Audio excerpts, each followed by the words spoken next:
on the 14th of April 1964, a dedicated museum of transport and technology opened in the former Capelor tramworks on Albert Drive on the south side of Glasgow. The museum is about to make its third move to a site on the north bank of the river. The lower approaching train bursts into the platform with the characteristic exhaust of its nesting housing.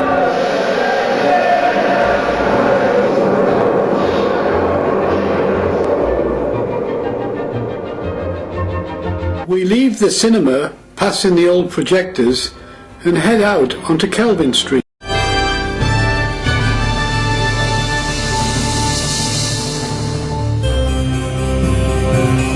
In Kelvin Street, we have recreated a typical Glasgow street of 1938 to show how transport for people and goods was, then as now, part of the everyday scene.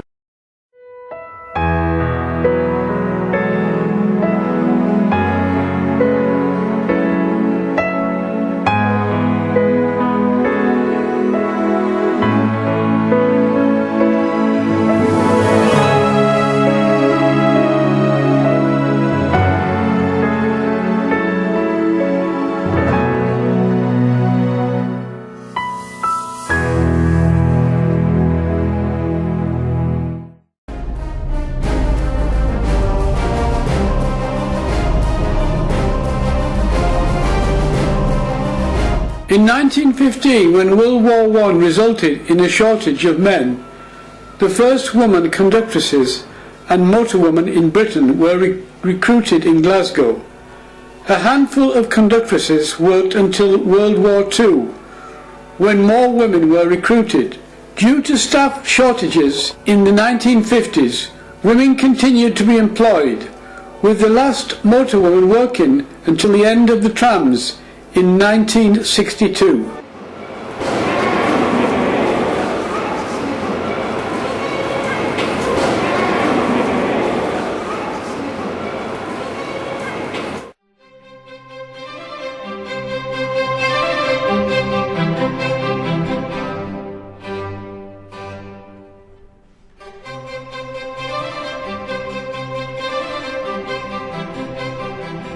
The tram system was electrified early in the 20th century at a cost of over £500,000.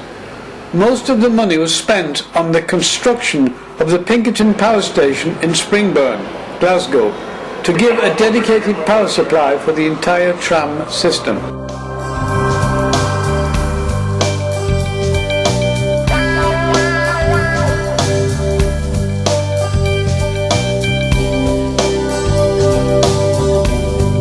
By 1898, Glasgow Corporation had 12 depots, 385 horse-drawn trams, each costing £143, and some 4,267 horses. Seen from today's perspective, horse-drawn transport can look romantic, but in fact, travelling with horses could be slow, dirty, and uncomfortable. View of the motorman's cab of the double-decker modernised standard tram number 1088, built in 1924.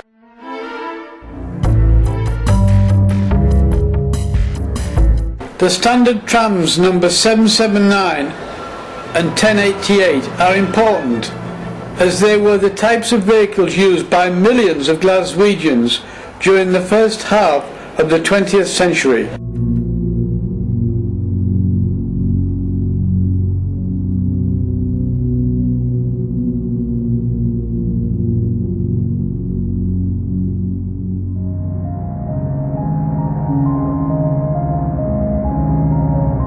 The Dennis Merryweather engine of 1940, which was based mainly in Govan, Glasgow.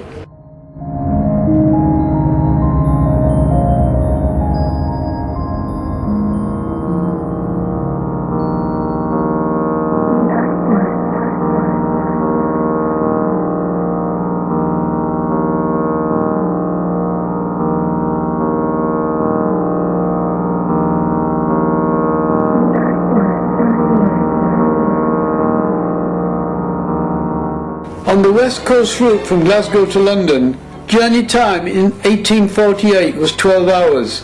By 1907 it was 8 hours.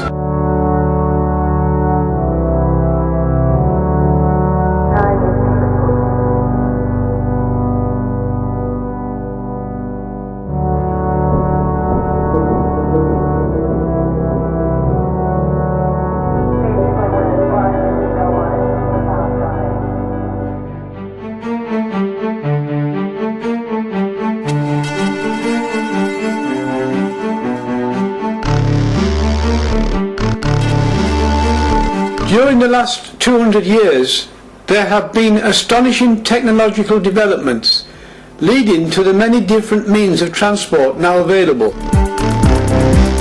The earliest form of land transport in Scotland, apart from walking, was the horse. The early roads throughout Scotland were poor and difficult to negotiate.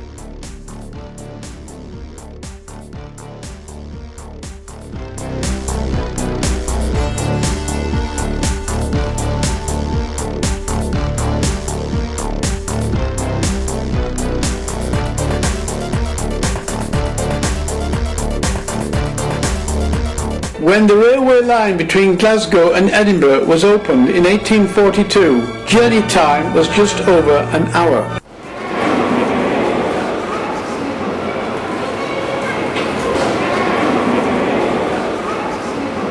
Highland Railway locomotive number 103 of 1895, alongside the Great North of Scotland Railway locomotive number 49, Gordon Highlander of 1920.